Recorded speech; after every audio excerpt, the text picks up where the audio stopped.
Welcome to Behavioral Health Today, a podcast brought to you by the Triad Network.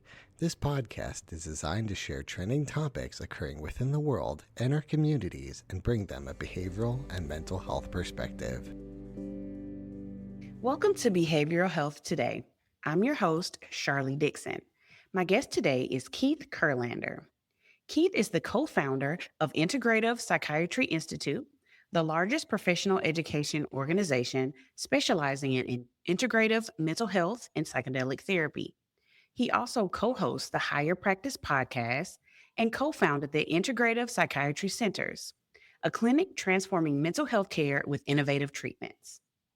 With over 20 years as a psychotherapist and coach, Keith's journey began after a near-suicide experience at 19, which sparked his lifelong exploration of mental health, trauma, and psychedelic-assisted healing.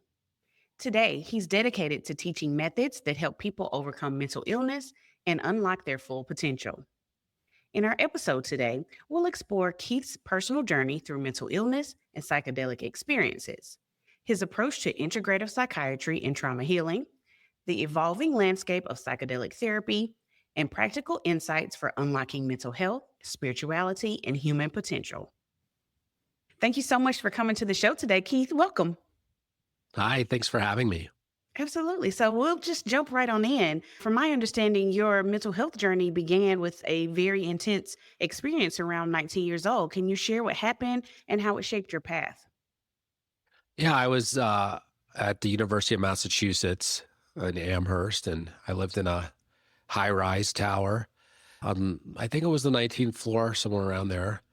I had done psilocybin that night for the first time, and I ended up alone in my room and very quickly became very overwhelmed, and I had sort of this epiphany, I thought, in the moment of like, I've always felt this horrible feeling and I need to kill myself, and walked over to the window and was going to try and find my way out of it. And then I'm going to condense the story a little, but I had a hallucination of my 5-year-old sister who was like, don't do this. And I listened to her in the hallucinatory form. And I took myself away from the window and kind of made it through the night. And then from then on, I had just a very severe mental health symptoms that I think turned out were with me prior to that moment. But it was on and off throughout my adult life. I had to figure out what was going on.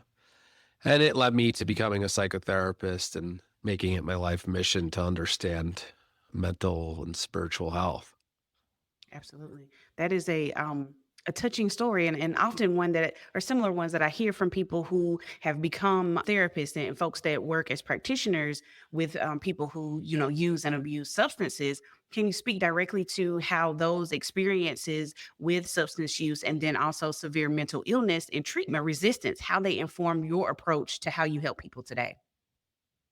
I think you made a good point, which is that most healers are trying to heal something inside themselves, and that's why they become healers. Because it's like the only way to heal to that degree sometimes is to make your whole life about it.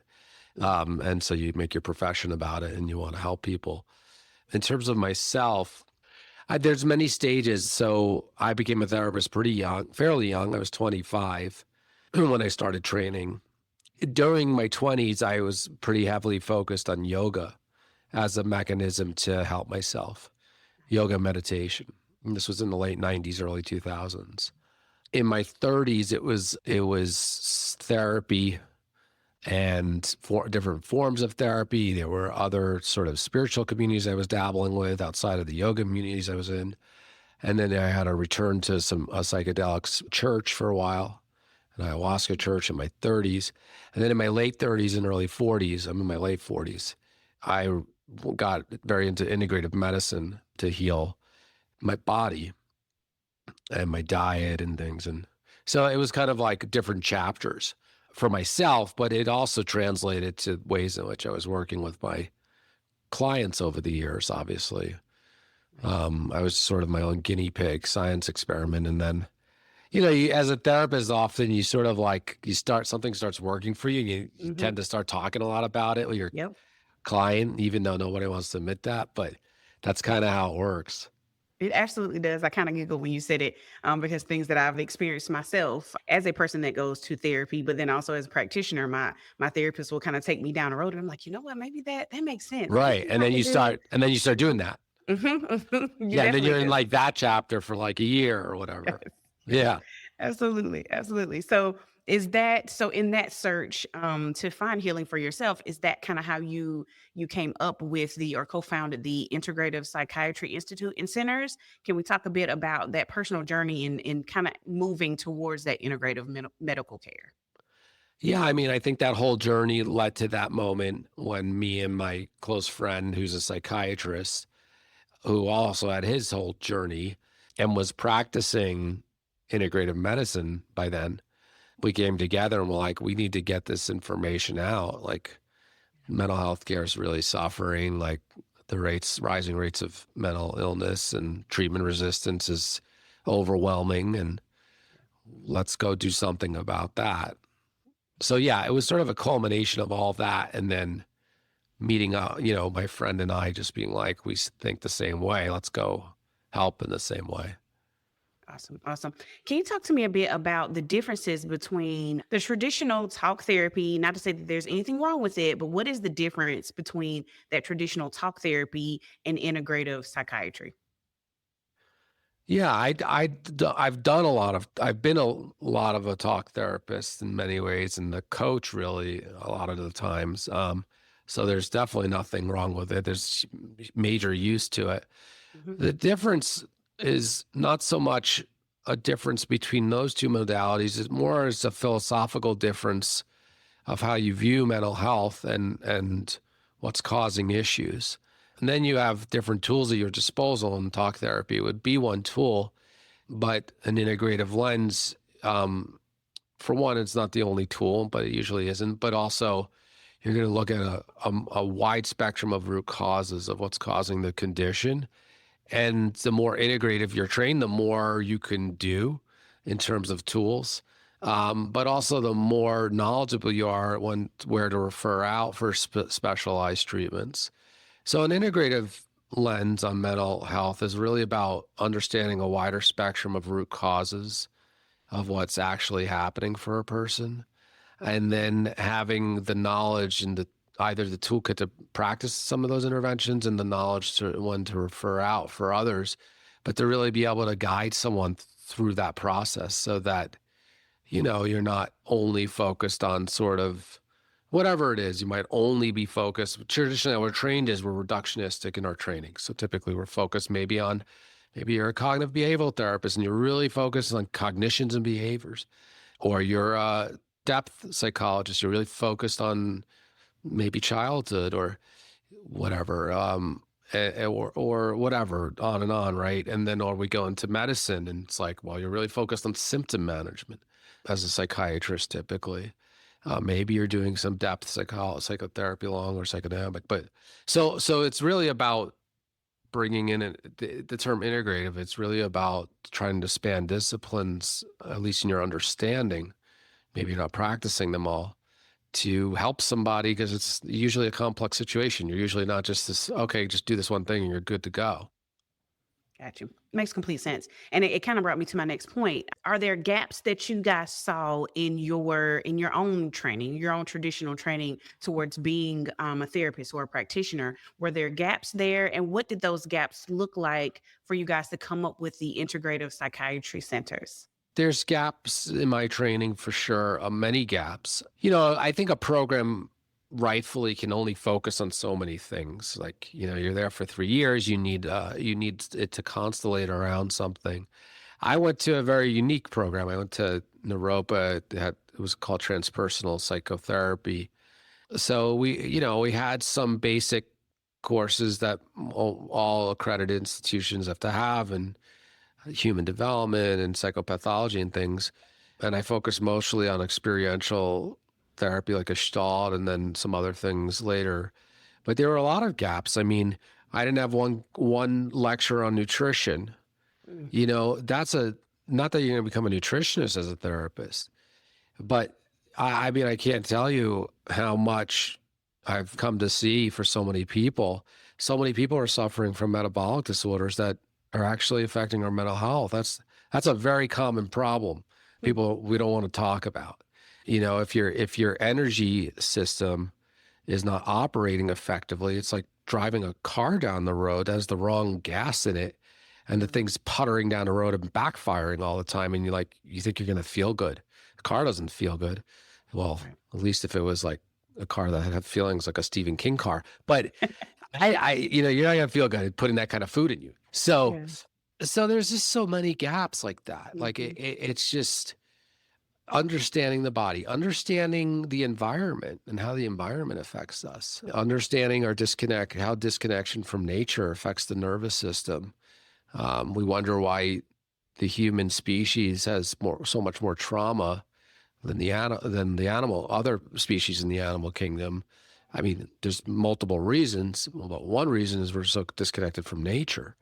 And so because of that, we don't reset our nervous system in the same way, because we have all these societal constructs that block the ways we reset after a scary event. So on and on. There's many things that weren't taught to me, and we're not going to solve that fully, but that's why we created the Institute for, getting more education and ongoing education. Right. And I will agree with you. I'm a social worker, and a practitioner as well. And I agree that there's so many pieces that I had no idea about. And so just as in my years of experience, you pick up different things, but like you said earlier, you kind of pick up something and like, oh, wait a minute, that's interesting. And then being able to use it in your practice. Yeah. Well, I don't know. I don't know what it's like for you. Like when I was, we have a podcast, and like, I used to just use the podcast to learn. I mean, Same. it's cool. Like obviously people are getting value, but it's like, I'm asking questions that I want to learn Yes, about. absolutely. It's the same Absolutely. thing. Yeah. It definitely is because, and I think we actually discussed this briefly before the show, how psychedelics have had this kind of resurgence. And I know that is one of the tools that you use in your current practice. And so it is very interesting to me, not to say that it wasn't around before, but it seems to be something that has come up a lot here lately in practice. And so I'm wondering how it differs from conventional treatment processes. What are the legal implications of certain drugs? Just tell us a bit about psychedelic therapy. Great. Well, let's start with the legal. We'll just get through that real quick. So currently there's a few medicines to be aware of: ketamine, psilocybin, MDMA, LSD. There's a couple others, but those four are be very aware. But with that said, the one that's widely available legally through medical use would be ketamine. After that, you have psilocybin that has a state approval, still federally illegal in Colorado and Oregon for use as a service. And then you have MDMA got rejected in its approval for therapeutic use last August 2024. Okay. But there's a lot of energy in the news around this, and they might just look at it again and pass it. They might have to do another study. It might be a year or two away, but it still looks pretty hopeful, not definite by any means. So that's MDMA therapy. And then you have, and I know some people don't even know what these words are, and then you have psilocybin outside of state approval into phase 3 trials. Could be as early as 2027. We have FDA approval on those. LSD is in phase 3 also, a little earlier than psilocybin. Could see those. It's possible it could see LSD in 2028, 2029. So it's possible in the next 5 years, we're going to see like crazy amount of psychedelic therapy legally happening everywhere. I think it's likely we'll see quite a, where we are now, we have a lot of awareness and some ketamine therapy happening where we're going to be in 5 years. Probably your neighbor has done psychedelic therapy in 5 years from now, kind of thing. Or, on your block, someone on your block has done it. We could say it that way, as like Gotcha. a real treatment, So that's the legal part. Okay. How does it work differently? I mean, I think it's really hard to describe what a psychedelic experience is, even after you've done it once. You still don't even know what the hell happened. So you could remember something, but like there's no way for the mind to wrap its head around exactly what happened.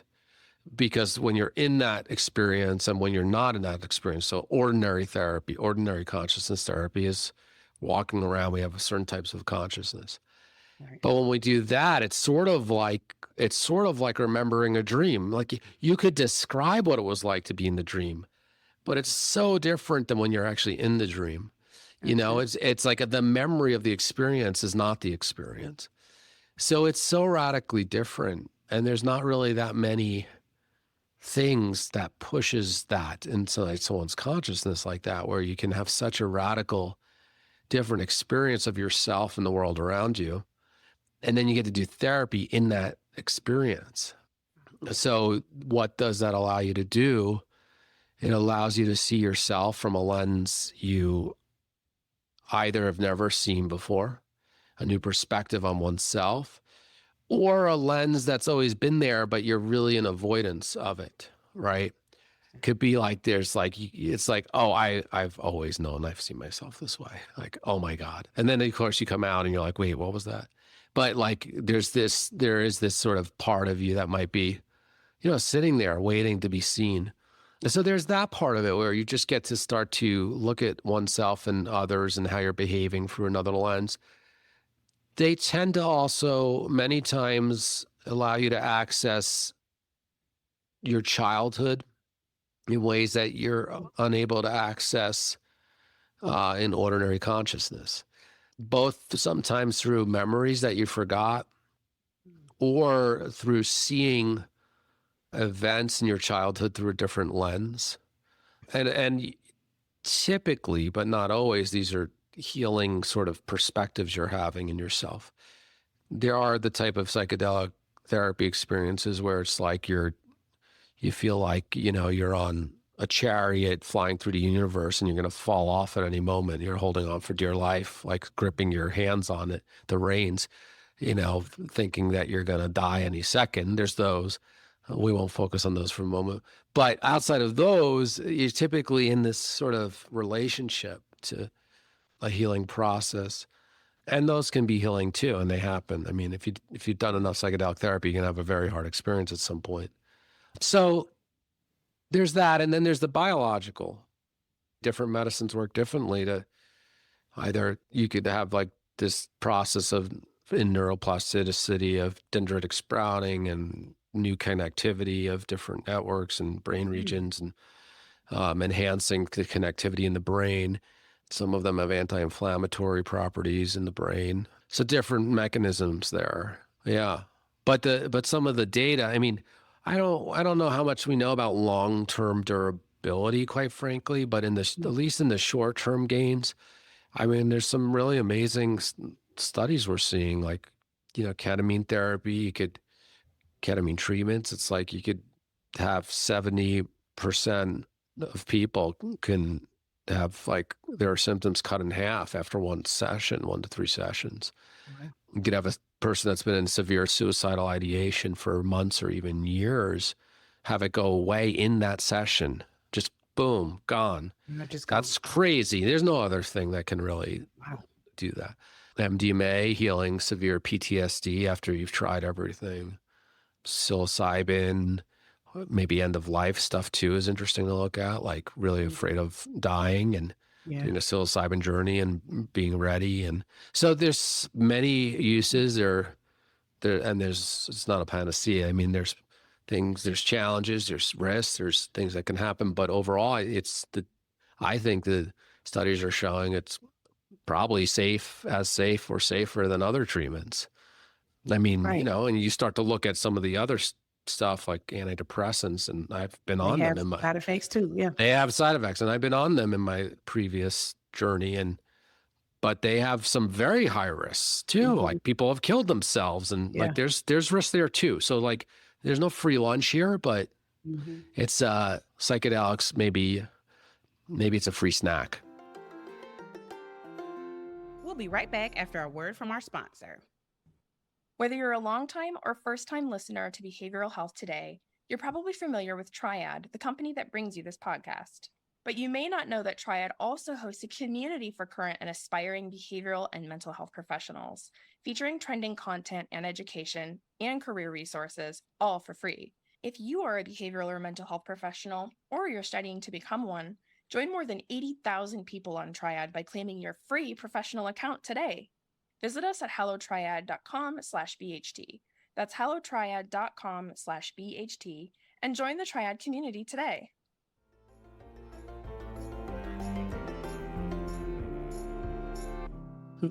Got it. Yeah. So how do you decide when you should use which therapy, whether it should be some form of medication, whether it be a psychedelic or an antidepressant or therapy or a combination of both? Like, how do you decide what is appropriate? You asked ChatGPT. No, well, you could plug everything into chat and it'd probably give you the same answer, but because it's pretty smart. But outside of that, yeah, I think it takes you could say there's an algorithm, but I think it takes clinical knowledge and wisdom to sort of have a really good sense of what's first, second, or third. But to answer your question, I think medication can be used when someone's really suffering. I think the positive is that they can help some people typically feel somewhat better. That's how I would say with medications. They can help some people feel somewhat better. Sometimes it's like, boom, it really worked well. Many times it's like somewhat better, and then sometimes it doesn't work at all. Many times also. So, okay, so medications have a purpose. They definitely have a purpose in severe mental illness, specifically like psychosis, and they can really help there, I think. But when you use medications, I think in general, like I would encourage a philosophy of like, this is a relief tool. This is not a cure. This is not me trying to get to the cause of my problem. That's not what this is. I have a wound. It's gushing. I feel like I'm going to die if I don't stitch it up. I'm going to stitch it up. But there's an infection in there and I'm going to go and try and solve why that infection's in there. Like, I think that's the philosophy people should have with medication in general. Get to the cause of the problems. So the medication has a purpose potentially, and then there's a lot of other treatments that we'd have to look at too. Psychedelics have a purpose of A, medication's not working. That's one reason. B, I don't want to take long-term medication at all. Let me just try psychedelics. C, I'm really stuck in my life and I've been at this forever and I don't feel like I'm making enough headway. That's another reason for psychedelic therapy. So I think there's multiple reasons to do a psychedelic therapy intervention, and it's an intervention. It's short term. Okay. The way I think about it, typically, almost always, is it's a short term intervention. It's a disruptive intervention. You're disrupting the pattern within your system. I don't look at it as the same as like I'm taking a suppressant. It's not like I'm taking a pill to suppress symptoms, get relief. It does actually work that way for some symptoms, but you're taking a pill to disrupt what's happening in you, so hopefully you can transform it. And then there's other interventions. There's medical things to look at, like how are your different systems in your body are functioning, and that's a very important part that we have not addressed in medicine yet. Like the gut-brain axis particularly is a first step. Like if you're not healing your gut, because whenever you have serious mental illness and a lot of trauma, like your gut is going to probably have problems because your neurotransmitters are coming in through there. Like it's just, you got to be able to digest your nutrients, absorb them. A lot of people can't do that well. You need the right fuel. So that all needs to be looked at. Your hormonal system's all out of whack, probably from the stress load of everything. And so you got to look at that. And there's a bunch of things to look at, your metabolic system. And so I think those things are really key because you could go to the end of time talking about your problems or making waves with the way you think about things or even behave. But if your body is significantly injured, you're going to start regressing to those patterns in your brain again because your body's not supporting an environment for healthy thinking if it's just not operating at maximum capacity. So there's that whole thing. So what do you do first, second, third? I mean, I think first you try and reduce the symptoms a little. Mm-hmm. That might be medicine, that might be supplements, that might be a psychedelic therapy intervention. So you just try and reduce it. You try and disrupt the patterning a little. That could be psychedelic therapy or other things. Then maybe you have a therapy plan, depending on what really the issue is, that you're chipping away at trauma. But alongside of that, you're taking not fast, but you're taking slow steps that you're healing your body along the way. And you're branching out to like healing your relationships in your life. And when we see this in blue zones, like where people live a really long time, it's their relationships in their life that are helping them live that long. So we need that. That's neuroprotective. So you start branching out and you kind of take your time. I mean, I don't know that there's a prescription for everyone. I think it's how they show up. But I think the simplest thing is we do have to do some things to reduce the symptoms in the beginning.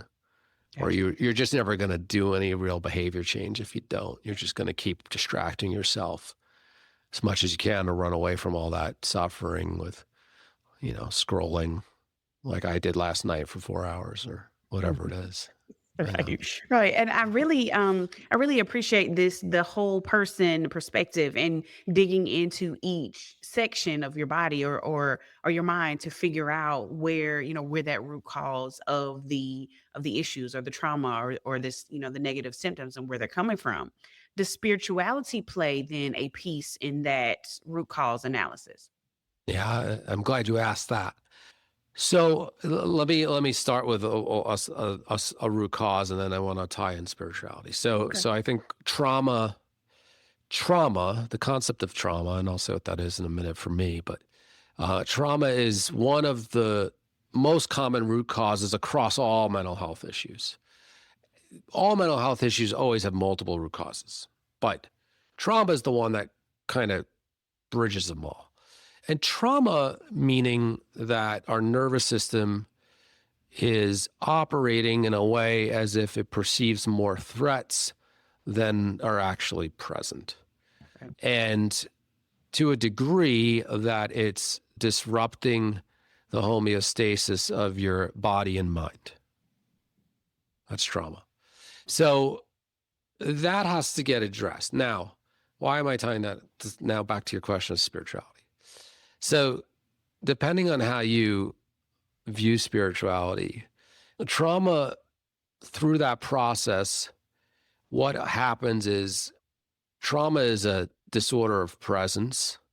If we want to talk about the true psychological manifestation, psychospiritual manifestation, it's a disruption of presence. So what trauma does is it keeps us living in the past. Events that we perceive are still happening on some level that represented threat to us. That disrupts our presence. And presence, in my mind, is the access point to spiritual experience. I don't know that there's anything difference between spiritual experience and presence. And it's probably the same thing. Getting to presence is something humans have been trying to do for probably at least 8,000 years. Maybe before that, or 15 or 20,000 years ago, we were probably more present, but we were more primitive. So the experience of presence was more primitive. But now we're sort of fighting our way back to presence. But the cool thing is you get to bring this abstract witness through all of this technology of the mind that's developed over civilization in the last 10,000 years. So even though we've lost presence in the process, the experience is quite interesting and complex now. It was different, much different tens of thousands of years ago. So in that process, we're disrupted through trauma. So spirituality is key because spirituality is experiencing presence while also having this, ego present. I mean, without ego, it's just whatever. That maybe is the ultimate thing. But like we're talking about something that we can actually say, oh, I'm experiencing that. So that spiritual experience is about cultivating presence in my mind. And that might be an experience of what we call God, or there's a lot of different frameworks here. Most people in humanity has framed it as God. So where does it come into play? I think it comes into the play as like, it's really the core principle to health is being able to get present and embodied, meaning being present to the body we're inhabiting and the body we maybe don't inhabit, which some would say God. And I think that is key. And I think that process is what has been discussed by the sages and the teachers throughout time. Is I think we're moving from an experience of trauma, which is also called separateness, to an experience of wholeness. And that's what I think the spiritual traditions are after. And I think it's very important in healing a mental health issue is a spiritual framework. I think it's important. But how you get there, there's a lot of belief systems I take them with a grain of salt personally. It's like you can get there as an atheist or you can get there as a monotheist or whatever. It's like, but if you're not having any idea that like I need to be present and I'm curious what's outside of myself also, I think there's a fundamental attachment to living through a separate threatened sense of self. And I think that leads to mental health symptoms over time. I don't know. That was a little bit wordy to your question, but No, it wasn't. maybe that was too much. I don't know. It wasn't, because it again, we discussed this, we do podcasts, right, to learn more information. So I was genuinely curious personally about that connection between the two. In my current work, I work in dialysis. And so I see a lot of patients who are dealing with end of life issues, and the patients who have sought some level of spirituality and wholeness and presence tend to be the ones that are the most, this is going to be okay, Sharlee. It's going to be all right. Like, this will come to an end. Until then, I will keep coming here. But for now, I am okay. And the ones that have not sought that are the ones that are so flustered and just cannot seem to wrap their minds around that this is a, a terminal situation that we're dealing with, and we're going to keep you alive and work towards a quality of life there. But you should probably start thinking about what happens after. Right. Yeah. I mean, I totally agree. It's because that's a lot to intimate space you're working in. Absolutely. It's like vulnerable when you see people or people who are facing death, and it's, I mean, we're all going to face death, but you're around the people facing it more imminently. Absolutely. Yeah. It is quite heavy. Yeah. I think the other thing with psychedelics, which is interesting, is sometimes they force you to confront your relationship to death, and in a way where sometimes you feel like you're dying. Now, you're not typically ever actually dying. It's psychedelics toxicity levels. It's just, they don't kill people like that, but you may feel like you're dying, and that feeling could feel as real as if you're going to. The mind doesn't know the difference. So if the mind doesn't know the difference, you're dying in that moment. So that's another interesting thing of psychedelics that sometimes happens, and you learn some interesting things about yourself when you're facing death. Interesting. This is not, I mean, it's somewhat related, but it made me think about this. I watched this show. Sorry, my guilty pleasure is reality TV. So I watched the real Mormon Housewives or whatever, Housewives of the Mormons, or whatever. Oh, wow. Like Utah Mormons? Yes, Utah Mormons. And they don't generally, as a culture, they don't do drugs or drink alcohol.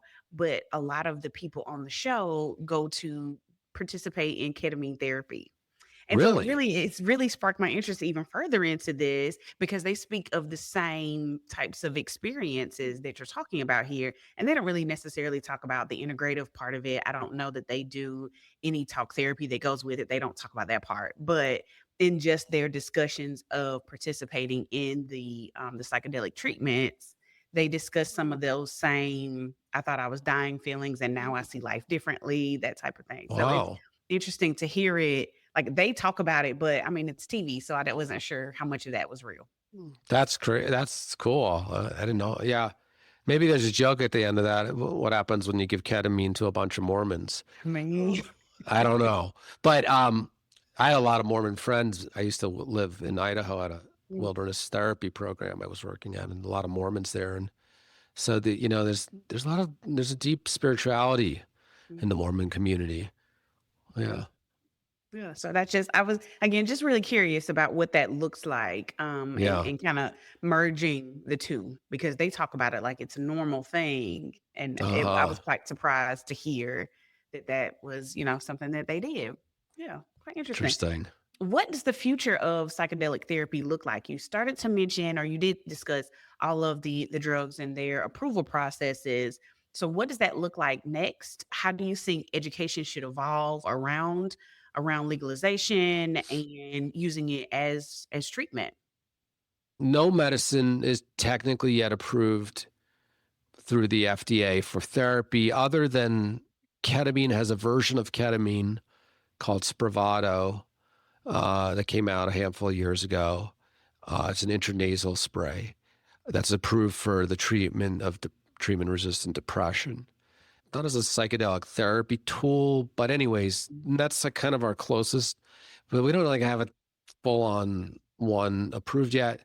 It's either going to, hopefully, one of these come through soon, or all they do. But it's either going to be MDMA getting re-looked at since the rejection a couple of years ago, a year and a half ago, and that could be in the next 12 to 16 months, or psilocybin could be within 2 years, LSD within 3 to 4 years. So everything's kind of around the corner. We need one to get approved, and that will change a lot of the stigma that will hopefully get others approved. I mean, obviously the data has to be solid, but I think the data probably will be solid. So it looks like psychedelic therapy is coming to a theater near you. Interesting. That's what it looks like. Yeah. The future, like 2030, 2040, I think, again, you're going to be someone right around the corner from you is like talking like they did psychedelic therapy as if they just went to their therapist. It's like it's not there yet, but it's already the point where like I go to, places that I would just not assume, just more mainstream, non-alternative, places that aren't known to be alternative in culture at all. And I get asked randomly sometimes in a conversation, they don't even know who I am about psychedelic, that like it's coming up a lot more than I would expect right now. What else needs to happen? I mean, we have a book coming out in March there's no really solid book for psychedelic therapy right now. I mean, there's a lot of books on psychedelics and this and that, but like there isn't really a good solid, like, here's your book to understand psychedelic therapy. So we have that coming out in March. I think that's going to be helpful because we want to educate the public. A lot of people are interested right now. Mm-hmm. Yeah, I think that's what we're looking at. I think it's positive, and it will hopefully move the needle a little bit toward more health. We need some help. We're kind of losing our minds right now, especially in this country, but in many places. Mm-hmm. We've lost our minds. So maybe this can like help some people find their mind a little bit more. Nice. Very nice. Very nice. So we've briefly discussed this, but from hosting your podcast, the Higher Practice podcast, what insights or even surprises stand out from that experience? And if you could give one piece of advice to someone struggling or even curious about psychedelics, what would it be? The podcast, so I've gone in many waves with the podcast. We're sort of on another sabbatical right now, but the podcast has been, I kind of already talked about this. I mean, one insight is I got to ask all the people that I was wanting to learn from and study from the questions that I had. And I think my insight from it is that generally speaking, people want healing. They want to feel fulfilled in their life, generally speaking. People want to have an experience of healing and be fulfilled in their life. And I think that's the general person on this planet, that they want that. And then you go through a spectrum of people that are more disconnected from that, but it's in them somewhere always. I mean, I would leave everyone deserves healing no matter what's happened to them or what they've done. And hopefully we can be a little kinder to each other because we're entering a very, very dangerous point with technology that if we don't cooperate better, we could ruin this thing right now because of what the technology curve we're on. So that's what I would leave is like we have to take healing into our own hands because we need to. It's every human's responsibility right now to learn how to be more fulfilled and cooperate better, or we're going to get in a very bad situation as a species very soon. Completely agree with you. I agree. Yeah. So, for listeners who want to dive deeper into integrative psychiatry, psychedelic therapy, or your work, where's the best place for them to learn more and connect with you? Psychiatryinstitute.com. That's our Integrative Psychiatry Institute's platform. And there's a lot of different resources on there. There's programs for professionals. There's resources for just anybody who wants to learn about this stuff. And that's the best place to go check out. They could check out our podcast. We've got 150 episodes in there or something. So that's the Higher Practice podcast. That's a good place to go to. Well, Keith, I really have appreciated you speaking with me today. Yeah, thanks so much for having me. Absolutely. And thank you to our listeners for taking the time to join us. You can follow us on our social media at Instagram, TikTok, LinkedIn, and even on YouTube at Behavioral Health Today. And you'll like our show, so make sure to give us 5 stars and leave us a review. As always, the resources for this episode and an archive of all of our other episodes can be found on our webpage at triadhq.com/BHT. And we look forward to having you back with us next time on Behavioral Health Today. We appreciate all the support from our community, and if you like our show, one of the best ways you can support it is by giving us a 5-star rating and leaving a review. Behavioral Health Today is a podcast part of the Triad Behavioral Health Network, all rights reserved.